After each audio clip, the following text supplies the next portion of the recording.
Charlie Rose is returning from assignment in Damascus, where he sat down with Syrian President Bashar al-Assad. It is Assad's first television interview since President Obama asked Congress to authorize military action against Syria for an alleged chemical weapons attack last month.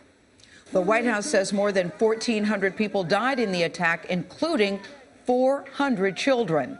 The House and Senate convened this afternoon after a 5-week recess to take up the issue. Charlie asked Assad if he believes Washington will go ahead with military action against his country. Do you expect an airstrike? As long as the United States doesn't obey the international law and trample over the Charter of the United Nations, we have to worry that any administration, not only this one, would do anything. But according to the lies that we've been hearing for the last 2 weeks from high-ranking officials in this administration, we have to expect the worst. Are you prepared?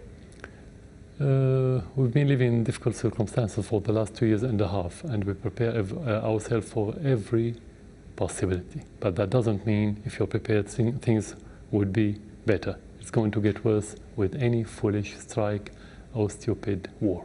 What do you mean worse?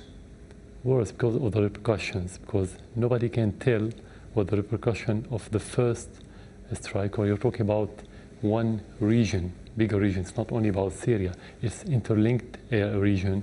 It's intermingled, interlocked, whatever you want to call it. If you strike somewhere, you have to expect the repercussions somewhere else in different forms, in a way that you don't expect. Are you suggesting that if in fact there's a strike, there would be repercussions against the United States from your friends in other countries like Iran or Hezbollah or others? Yeah, as I said, it may take different forms, direct and indirect. Direct when people want to retaliate, or governments. Indirect when you're going to have instability and the spread of terrorism all over the region that will influence the West directly. Have you had conversations with Russia, with Iran, with Hezbollah about how to retaliate? We don't discuss this issue as a government, but we discuss the repercussions, which is more important because sometimes repercussions could be more destroying than the strike itself.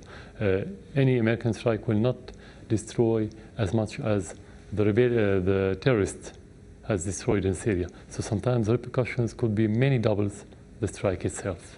But some have suggested that it might tip the balance in the favor of the rebels and lead to the overthrow of your government. Exactly. Any strike will be as direct support to Al-Qaeda offshoot that's called Al-Nusra, Jabhat al-Nusra, and the Islamic State of Iraq and Syria. You're right about this. It's going to be direct support. This is about chemical warfare, and let's talk about that. Do you approve of the use of chemical warfare? What do you mean? The use of chemicals, deadly chemicals? Do I think that we have to use or? No, do you think that it is an appropriate tool of war to use chemicals? The chemical? Yes. We are against any WMD, any weapons of mass destruction, whether chemical or nuclear. And so you're against the use of chemical warfare? Yeah, it's not only me. As a state, as a government, in 2001, we proposed to the United Nations proposal to empty or to get rid of every WMD in the Middle East, and the United States stood against that proposal. So this is our conviction and policy.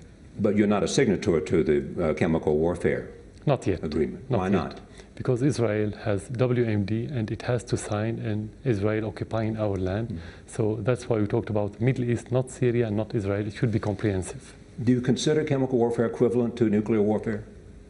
I don't know, we haven't tried either. Yeah, but you know, you're a head of state and you understand the consequences of weapons that don't discriminate. Technically, they're not beyond. Yeah, technically they're not the same, but morally it's the same. Morally, they're the same. They have the same, but at the end, killing is killing. An incredible interview by Charlie, and yet Syria has a very large stockpile of chemical weapons, according to multiple intelligence communities around the world. I think, as John Miller pointed out, this is in part propaganda, too, by the Syrian president. He says that military airstrike, he said, will be direct support to the al-Qaeda offshoot.